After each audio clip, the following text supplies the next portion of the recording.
Nestle's Ever-Ready, the instant cocoa. Nestle's Quick for great chocolate milk. And Nestle's chocolate bars now present Space Patrol!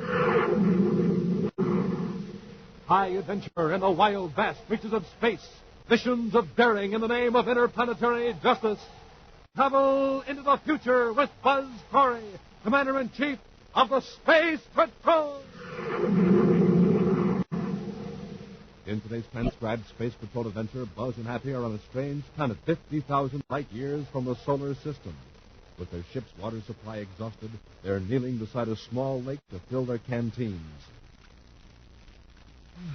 It's cool, sir. Fairly clear. Fill the tester first, Hap. The water may be frozen. Yes, sir. I'm so thirsty I can't... Hey! Commander, what was that? Drop down, Happy. Someone's shooting at us. Somebody's coming over the rim of the crater. Try to draw my ray gun. Oh, that was close. Range, Hap. If you don't stop him, next time he'll get us, sure. We'll return in just a moment with a thrilling story, The Realm of the Robots. It's hot stuff.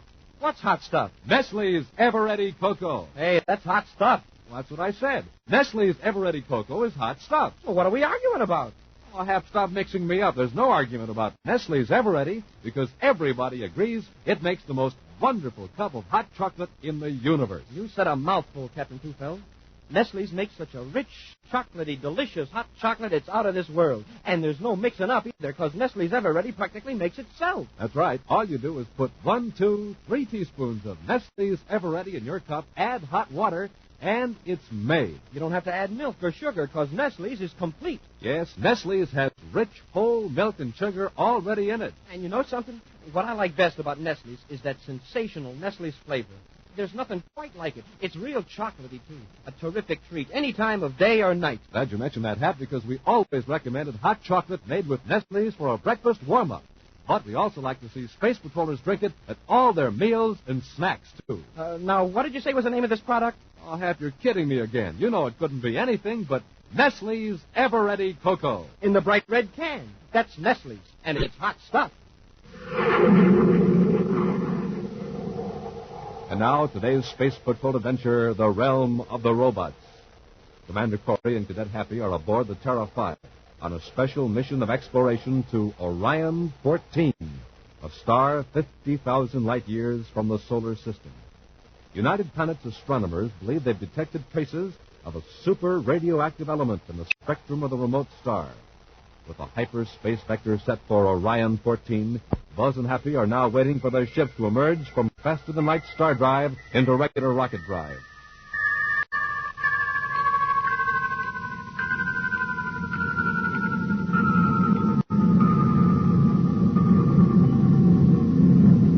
We're coming out of star drive, Hap.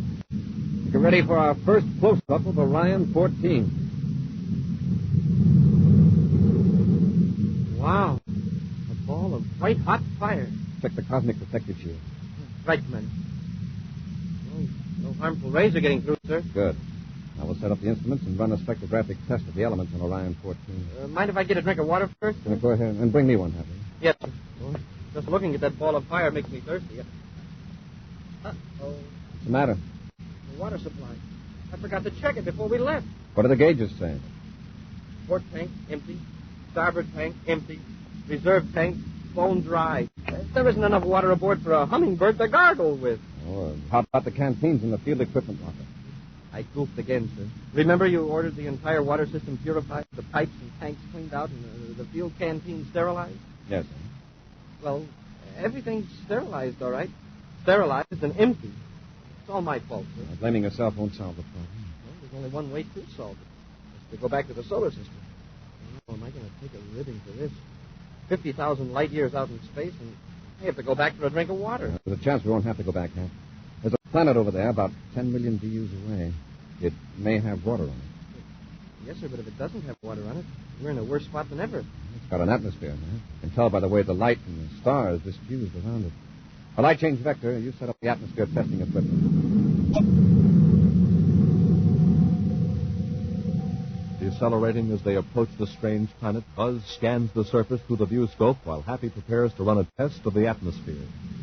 It doesn't look very promising, Hap. Just mountains and desert so far. Hey, Commander, things are looking up. There's hydrogen in the atmosphere and some oxygen. The ingredients of water, at least. Yeah, but the vapor content is awfully low, sir. At least at this altitude. We'll descend close to the surface here. Any trace of poisonous gases? None so far, sir. Hap, look over there. What does that look like? Smoke and rockets. If it isn't a mirage, it's a lake. A lake, all right. Or else it's the first mirage that ever fooled a viewscope. Yeah, that's the most beautiful sight I ever saw. As soon as we sit down, I'm going to dive right in and not come up until I've drunk a gallon. Oh, no, Hap. It's a small pool down inside a crater. Maybe poisonous. In fact, it may not be water at all, as we know. You get the test kit and 2 large canteens. Yes, sir. I'll set the ship down as close to the crater as I can.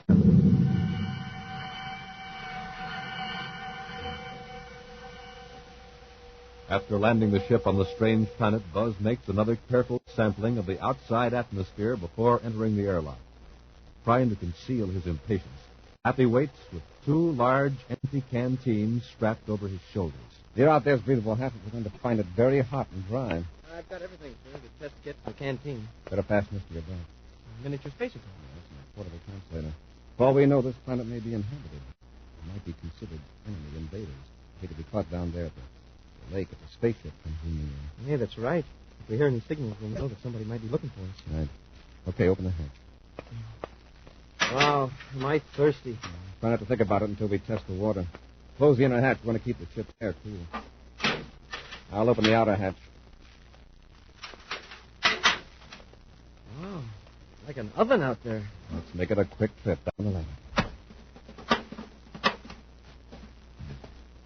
Hey, this is desert, all right. Nothing but dry brush right up to the rim of the crater.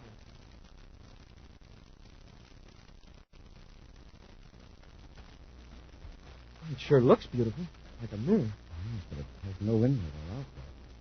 Let's make a test. Here's the test kit, sir. You took us a sample, huh? Yes, sir. Hey, it's cooler than I thought it would be. And fairly clear. It may be fed by an underground spring. All right, put the cap in the test tube and wait a full minute. Yes, sir. But believe me, this minute is going to seem like an hour. Watch the indicators, Hap. They'll tell us if it's water and if there's harmful bacteria. Commander, what was that? Drop to the ground, Hap. Somebody's shooting at us. Somebody's coming over the rim of the crater, down to the lake. I see. Try to go my rig on the other side. Hey, that was close. It splashed water in my face. Next time we'll get ashore. Don't move till you're done. Try to get him to talk. If we can turn in the translator correctly, maybe we can get him to listen to reason. Yes, sir. Commander, this may be the last thing I do, but I'm going to take a drink of water. Be careful, Hap. My face is almost in it. And, well, if I'm going to be shot anyway, why should I die thirsty? Just moisten your mouth. Okay. Be easy. Oh, I couldn't help it. It's wonderful. Sweet, cool water. Still coming toward us. Oh, it is moving. We're friends. We do not want to harm you. Keep trying different settings in that translator. I'll try to keep them talking. Put away your weapon. We're from the United Planets.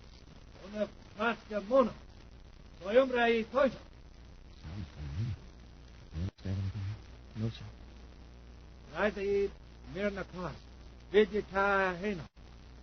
I'm afraid I have made a mistake. I've got it. Setting 97, Commander. We want to be friends. Please put away your weapon. I am sorry I shot at you. I thought at first you were of the ARG. Oh, we're from a far distant world. We stopped here for water. So there are other worlds with human beings. I knew it. That's what I kept telling Anila. The ARG may be watching. For your own safety, slake your thirst and leave Gabon. What's this ARG? Are they after you? The ARG are the aberration rectifier group. Huh? Commander, I think the translator's out of order. Aberration is an error. A deviation from truth. Exactly. And the function of the ARG is to detect these aberrations and correct them. I knew you weren't from the ARG when I saw you drink from the lake. You mean the lake is poison or something? Oh, no. The ARG do not drink water. They do not need water or food. What kind of human beings are they? They are not human beings. They're robots. mechanical creations in the shape of human beings. Well, if I'm not getting too personal, what are they after you for? You seem like a nice sort of guy. The Z-type ARG are after me because, well, I don't like to conform. I like to invent new ways to do my work. I like to wander through the city as I choose. This makes you an aberration? Yes. So the robots of the aberration rectifier group automatically follow me. I couldn't stand it any longer, so I ran away from the city. But I'm sure the ZRRG isn't far behind. What's your name? Mona. You haven't committed a crime, have you? Crime? Have you hurt anyone? You've taken something that belonged to another human being. No. I'm being hunted because I do not follow the exact right pattern that the robots have directed. You mean most people on this planet obey the robots? Yes, all but a very few. Most of the abolitionists are brought back into line by the ARG. And now you're being bossed by a bunch of Zards. Zards? Yeah, Z-A-R-G, Zards. Mono, where can you go to be safe from the Zards, as Happy calls them? I'm on my way to... You must go quickly. Get to your ship. What's the matter? The robot has seen us. Look, he's coming toward us on the south end of the rim. Come with us, Mono. No. The robot is after me. If you run to your ship immediately, it will not harm you. What'll it do if it catches you? Make me helpless with the immobilizer. You've got a weapon, the one you fired at us. It's useless. I used the last shot shooting at you. Then come on. Maybe we can get over to the rim before the robot can stop us. Let's go. Come on, Hap.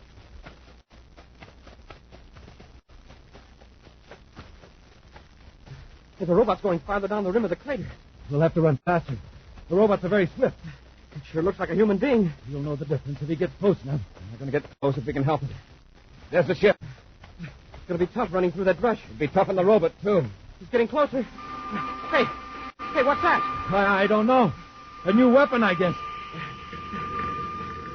The brush is on fire. Smoking rockets, there's a wall of flame between us and the ship. The robot's got a heat ray. The Zard's closing in on us.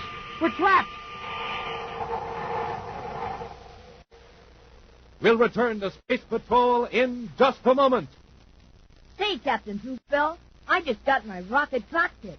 And boy, is it super. You said it, Tony. The model of Commander Corey's XRC is the greatest thing we've ever offered space patrollers. Let me tell about it, will you? Sure, go ahead. Gang, the rocket cockpit is a real scale model of the actual Space Patrol project, Infinity. It's more than a foot high, almost 2 feet wide. It's brightly colored, metal studded. It has moving parts, just like the real thing. You send and receive secret messages with the master code. They'll teach you a language only space patrollers can know. Fire the powerful atomic cannons. They're real secret. You govern the rocket mechanism, the special gravity control handles. You set the special time computers to star drive. It takes you into the future century.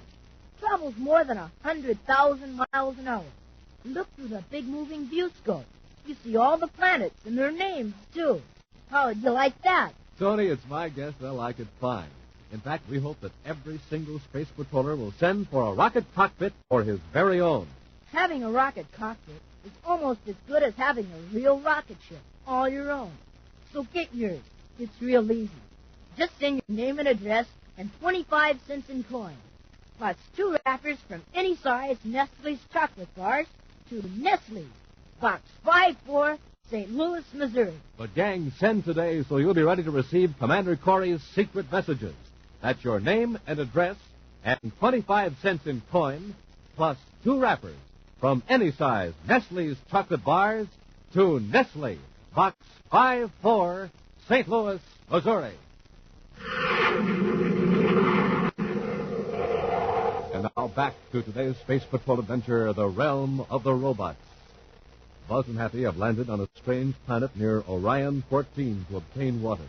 They were fired upon by an inhabitant of the planet who later explained he thought they were robots. The space patrollers soon learned that the planet Dobonic is controlled by robots who keep the human population under constant surveillance. Suddenly, one of the human-like robots appears. Deciding to save their new friend Mono from capture by the mechanical men, Buzz and Happy race toward their spaceship. As they run through the dry brush, they suddenly find themselves facing a wall of flame. Commander, we're cut off, and here comes the robot. Wants to take us alive, or it would have used that flame ray on us. A few more steps and we'll be helpless. With the immobilizer ray, you mean? Yes.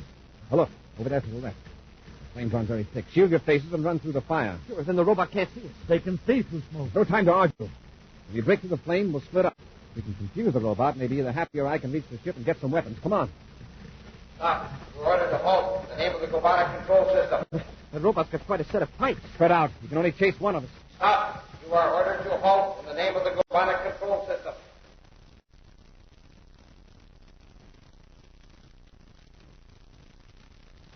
Go on, Mono. Up the ladder into the ship. Yes. Halt. You cannot escape the ARG. Commander, the robot's after your friend. Run for the ship, Happy. Hurry.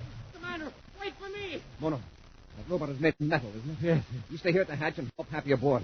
I'm going forward and put on the magnetic repel array. You are nearly within range of the immobilizer ray. Halt at once. Somebody get a blaster, quick. Hurry, Happy. Up the ladder. Give me your hand. You have been warned. Come on, Happy. Oh, thanks, Mono. Let's close this hatch, quick. The robot's right behind you. The robot is now some distance away. Smoke and rockets, what happened? Lying on its back, 200 yards out there in the brush. It suddenly flew backward, as though hit by a strong wind. Use the magnetic repel array, Happy. Knock the metal robot for a loop. Thanks, Commander. I thought I was finished for sure. Close the hatch and blast off before the Zard gets himself back into gear. Yes, sir. Up forward, everybody. Oh, while we were talking to Mono, I partly filled his canteen. I can't get over it. Human beings mastering a robot. Remarkable. Remarkable nothing. That's the way it should be. All right, stand by for blast off. Standing by, sir. Close ports. Close ports. Fire jets. Fire jets. Up ship and away.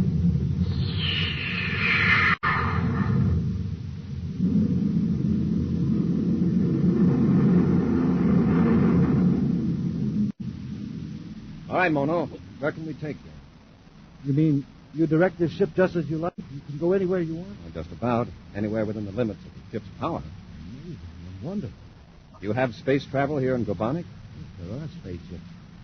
But I never heard of human beings traveling in them.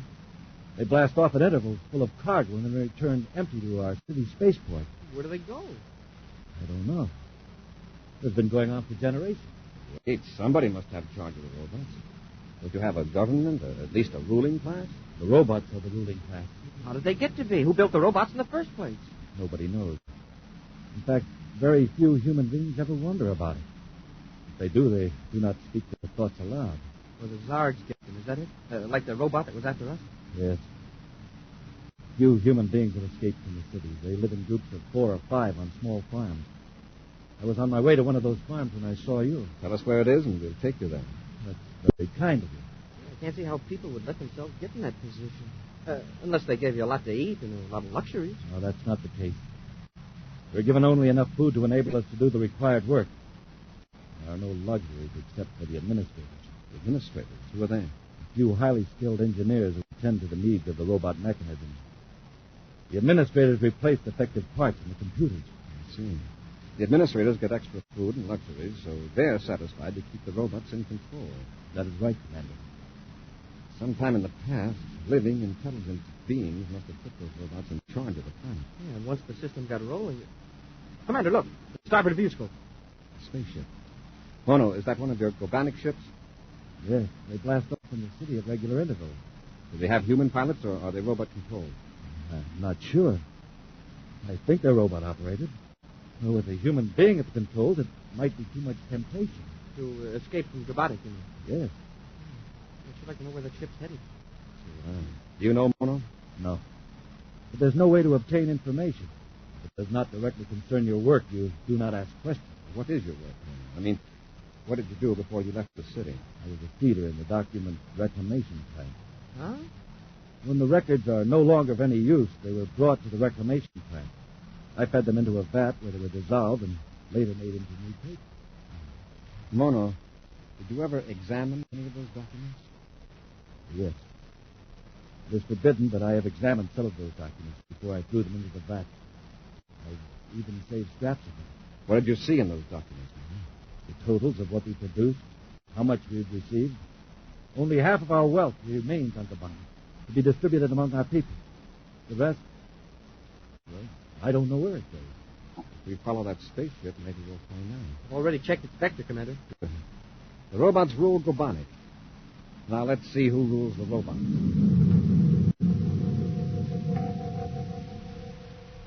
Keeping the robot ship in the viewscope, Buzz trails it on its long, curved trajectory over the star Orion 14. Finally, another planet comes into view, and Happy, following the commander's instructions, runs a series of tests on the distant world. Commander, I've got the periscope focused now. I can see a city on the planet, and the robot ship is coming in for a landing. Let me look in. It's a big city, all right. But something's wrong. Those buildings are in ruins. There's no sign of activity anywhere. Then why is the robot ship landing there? This is incredible. Some horrible disaster struck that city. The buildings are smashed and gutted. The streets are choked with rubble. Smoke and rockets. Now, take a good look at those ruins now. What do you see? A lot of weeds and brambles. A lot of rubble is covered with something that looks like moss. Not a living soul in sight. The city was destroyed years ago, perhaps even a century. But that robot ship is... Take a look at the spaceport. See if it just dumped its cargo. Now it's blasting off. Mono, I want you to see this. Look into the periscope. Yes, Commander. The whole area is stacked with supplies, mountains of them. That's where half the wealth of your planet has been going for generations.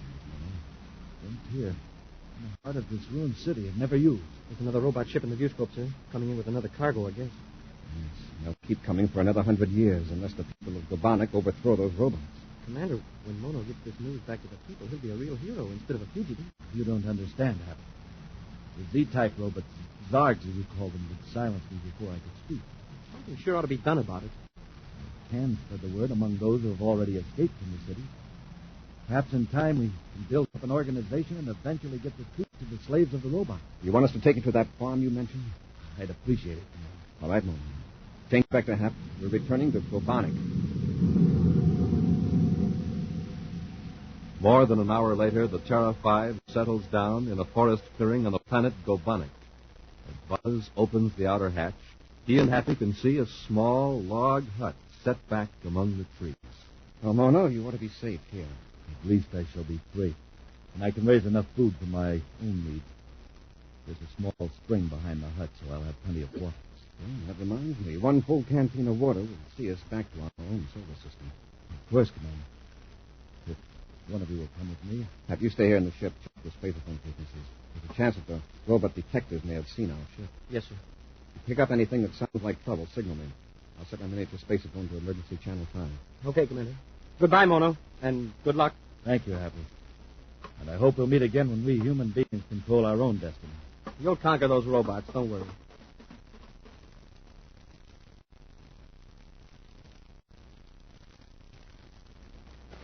It's certainly nice and cool under these trees. Very peaceful. Hold a minute. Something moving up front of the room. Halt. By order of the Gobanic control system. There's another one. Having trouble, Commander? 2 Zargs, Hap. Cut on the repeller ray. Hope you're not out of range. Here goes.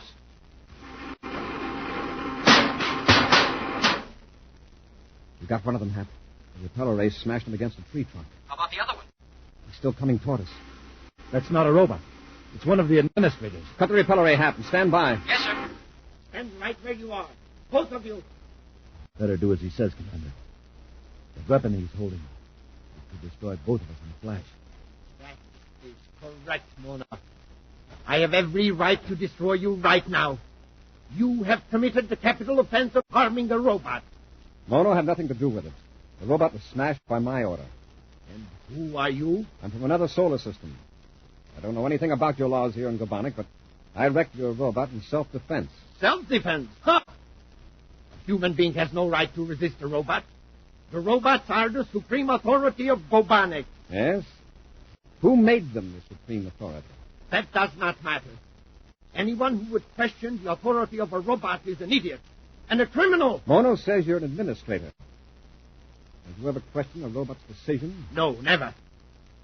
I am Roknar, administrator of Class H functions of robot control. To suggest that I, Roknar, would question a robot is an insult. Roknar, listen. Silence! In a moment, this weapon in my hand will wipe you off the face of Gobanic. as though you never existed. Hap, Yes, sir? full repeller ray, a quick blast. Commander, his gun is gone. His metal. The repeller ray whipped it out of his hand. Now, Rokenar. No, I am an administrator.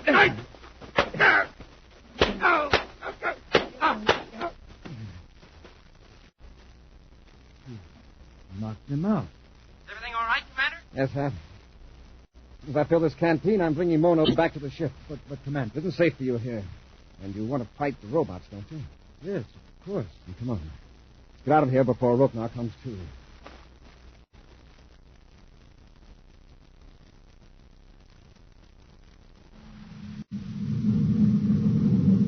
We're almost up to star drive velocity, Commander. Fine, Hap.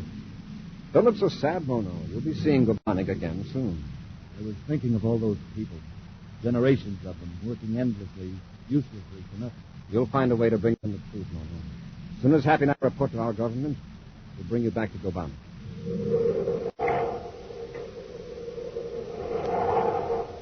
An action preview of next week's exciting Space Patrol adventure in just a moment.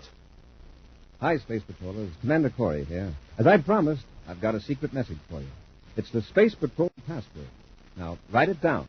Then turn the right-hand master code dial on your rocket cockpit to each symbol. The actual letters appear in the little window. Now, here goes. E2, L5. That's E2, L5. Second word. N1, O12, L5, T18, E20. Repeat. N1, O12, L5, T18, E20. Now you have the official password. You can have so much more fun with your rocket cockpit. It's equipped with moving stratoviewer, speed controls, secret star drive mechanism, and sensational working atom cannons. Now, don't miss out on all the fun. Write for your rocket cockpit today, before the offer expires. Send your name and address, and 25 cents in coin, along with 2 wrappers from any size Nestle's chocolate bars, to Nestle, Box 54, St. Louis, Missouri. That's Box 54, St. Louis, Missouri. And now, a preview of next week's exciting Space Patrol adventure. Buzz and Happy are walking across the spaceport of the deserted, ruined city on the planet Wormuk. Hap, look up there, Hank. The end of that big stack of supplies. It's an opening in the ground. Was it there a minute ago? Yes, I don't know. I don't think so. Smoking rockets. Look what's coming out of that hole. It's a giant beetle. It's a robot tank. Whatever it is, it's a monster. And it's coming toward us. Get back to the ship, Hap. Hurry. Hey, Commander, the robot's right behind us.